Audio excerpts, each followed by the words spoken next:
राहुल राघव आपका स्वागत करता हूं अपने YouTube channel D code astrology with Rahul Raghav में।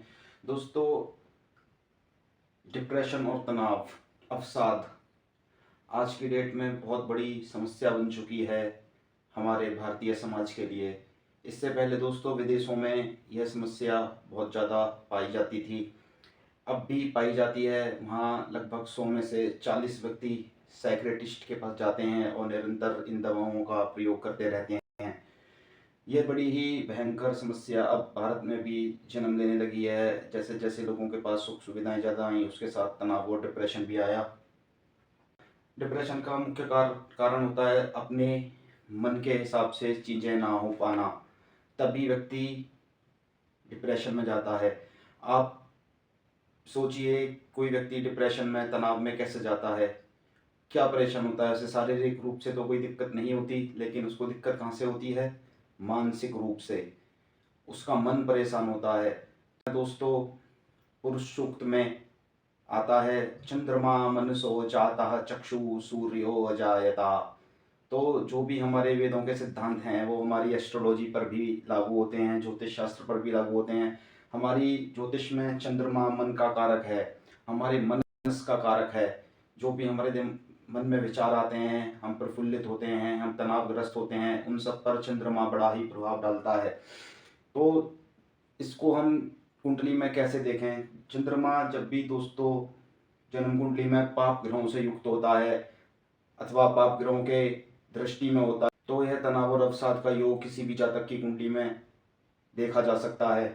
चंद्रमा के साथ अगर शनि की युति हो, चंद्रमा के साथ अगर राहु की युति हो, तो भी ये तनाव और डिप्रेशन को जन्म देते हैं। तो राहु और चंद्रमा एक साथ हों, जिसे हम ग्रहण दोष कहते हैं। चंद्रमा शनि की युति को विषयोग कहते हैं। इनका नाम भी हमारे ऋषि मुनियों ने इनके व्यवहार के ऊपर ही रखा, क्योंकि शनि दोस्तों स्लो ग्रह हैं, चंद्रमा फास्ट मूविंग प्लेनेट हैं। चंद्रमा हमारे मन के कारक हैं तथा शनि तनाव के, बीमारी के, अवसाद के, डिले के कारक हैं। तब जब शनि का प्रभाव चंद्रमा पर होता है तो व्यक्ति का मन किसी भी एक चीज में स्थिर नहीं रह पाता।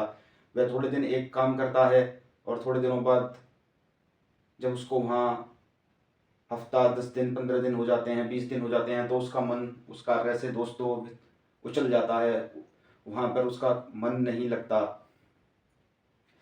चंद्रमा शनि अपने आप में बहुत ज़्यादा नेगेटिव थॉट्स किसी भी व्यक्ति के दिमाग में डालता है और वह व्यक्ति एक तरीके से उनको ओवरकम नहीं कर पाता तथा वह डीप डिप्रेशन में चला जाता है।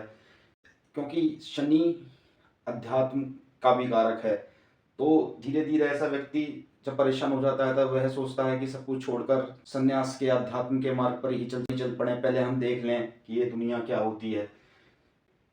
इसके साथ ही दोस्तों, अगर चंद्रमा राहु के साथ प्लेस्ड होते हैं तो ऐसा व्यक्ति ख्याली होता है, ख्याली पुलाव बुनता है, पल में कुछ, पल में कुछ। और ऐसे व्यक्ति को, जिसका राहु के साथ चंद्रमा होता है, ऐसे व्यक्ति को भय भी बहुत ज़्यादा लगता है दोस्तों। बाहर से तो वो दिखाएगा कि बड़ा स्ट्रॉन्ग है, लेकिन वो मन का बड़ा कमज़ोर होता है। उसके मन में बहुत ही गलत गलत ख्याल आते हैं। और ये दोनों दोस्तों योग, चंद्रमा के साथ शनि, चंद्रमा के साथ राहु, व्यक्ति में सुसाइडल टेंडेंसी को भी जन्म देते हैं। इसलिए दोस्तों इनके ज्योतिषीय उपाय करते रहने चाहिए। तीसरा, चंद्रमा कब खराब होते हैं? जब चंद्रमा के साथ दोस्तों सूर्य आते हैं। सूर्य जन्म कुंडली में जब चंद्रमा के साथ होते हैं, जैसे हमने यहाँ पे ये लिखा सूर्य और चंद्र, तो इस दिन अमावस्या होती है। तो अमावस्या के दिन सूर्य, चंद्रमा वैसे ही कमजोर होते हैं, जैसे हमने आपको अपने शॉर्ट्स में पहले भी वीडियो में बताया है कि अमावस्या को चंद्रमा कमजोर होते हैं। और वो सूर्य के साथ और आ गए तो हमें यहाँ ये डिग्री वाइज भी देखना पड़ेगा कि अगर ये डिग्री वाइज दोनों क्लोज हुए तो उस कंडीशन में दोस्तों चंद्रमा कंबस्ट हो जाते हैं, सूर्य के साथ अस्त हो जाते हैं, तो वह अपना कार्य पूर्ण ढंग से नहीं कर पाते। मान लिया ये चंद्रमा सूर्य के साथ ना हो और यहाँ हो,